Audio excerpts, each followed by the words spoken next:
6 100 అవుతుందో 100 150 అవుతుందో తెలియదు కానీ తెలంగాణ కాంగ్రెస్ పార్టీ కమలం పార్టీ లీడర్లు ఒగలనొగలు పొగుడుకున్నట్టే మాట్లాడుతున్నారట. తూర్పు పడమర అవుతుందో పడమర తూర్పు అవుతుందో తెలియదు కానీ కసుబుసులాడే పార్టీ లీడర్లు మేమంతా ఒక్కటే అన్నట్టు మెదులుతున్నారట. అట్లెందుకు అంటున్నారంటే ఈ మంత్రి గారు మాట్లాడిన మాటలు అట్లనే ఉన్నాయంటారు కొందరు. గతంలో బీజేపీ ప్రభుత్వానికి బీజేపీ పార్టీకి కేంద్రంలో అధికారం ఉన్నా కూడా దేశంలో 3 కొత్త రాష్ట్రాలు ఇచ్చి తెలంగాణ రాష్ట్రం ఇవ్వలే ఆనాడు. ఎందుకు ఇవ్వలే అంటే ఆనాడు ఆంధ్ర ప్రాంతానికి సంబంధించి ఆనాడున్న ముఖ్యమంత్రి చంద్రబాబు నాయుడు గారు మద్దతు బీజేపీ పార్టీకి ఉండింది కాబట్టి వాళ్ళు వద్దంటే ఆనాడు బీజేపీ తెలంగాణ రాష్ట్రం ఇయ్యలే. ఇన్నరా 3 కొత్త రాష్ట్రాలు ఇచ్చిన బీజేపీ పార్టీకి తెలంగాణ రాష్ట్రం ఇచ్చుడు పెద్ద లెక్కే కాదట. కానీ కేంద్రంలో బీజేపీకి మద్దతు ఇస్తున్న చంద్రబాబు అడ్డుకున్నాడు కాబట్టే ఇయ్యలేదట. అంతేగాని బీజేపీ తెలంగాణకు వ్యతిరేక పార్టీ కాదు అన్నట్టు మాట్లాడుతున్నాడు మంత్రి జూపల్లి కృష్ణారావు.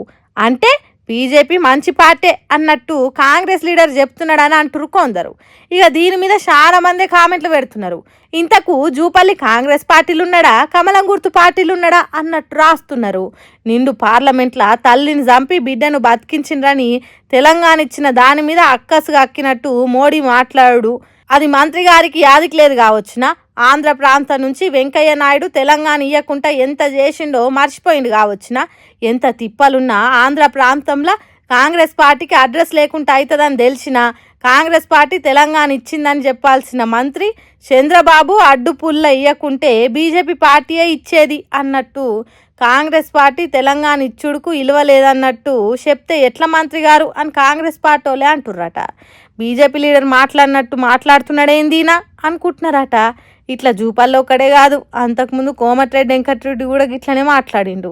కేంద్ర మంత్రి నితిన్ గడ్కరీ తెలంగాణకు వస్తే ఇసోంటి మంత్రిని, ఇంత మంచిగా పనిచేసే మంత్రిని ఎక్కడ చూడలేదని వెంకటరెడ్డి గడ్కరీని పొగిడిండు. వీళ్ళు ఇట్లుంటే బీజేపీ లీడర్లు కొందరు కాంగ్రెస్ పార్టీని ఎన్కేసుకొని వచ్చినట్టు మాట్లాడిండ్రు. ఎంపీ రఘునందన్ రావు పేదలిండ్లు కూలగొడుతున్న హైడ్రాని ఎన్కేసుకొని వచ్చినట్టు మాట్లాడిండు. మొన్నటికి మొన్న కాంగ్రెస్ కార్పొరేటర్ బాబా ఫసీయుద్దీన్కు సపోర్ట్ చేసినట్టు కౌన్సిల్ మీటింగ్లో మాట్లాడిండు.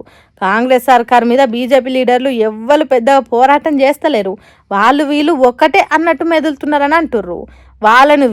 వీళ్ళను వాళ్ళు పొగుడుకున్నట్టు మాట్లాడుకునేది చూస్తున్న తెలంగాణ జనాలు. మరి ముందు ముందు ఇంకెట్లా పొగుడుకుంటారో, ఒక పార్టీలు ఉన్నోళ్ళు ఇంకో పార్టీని మెచ్చుకుంటారో చూడాలి.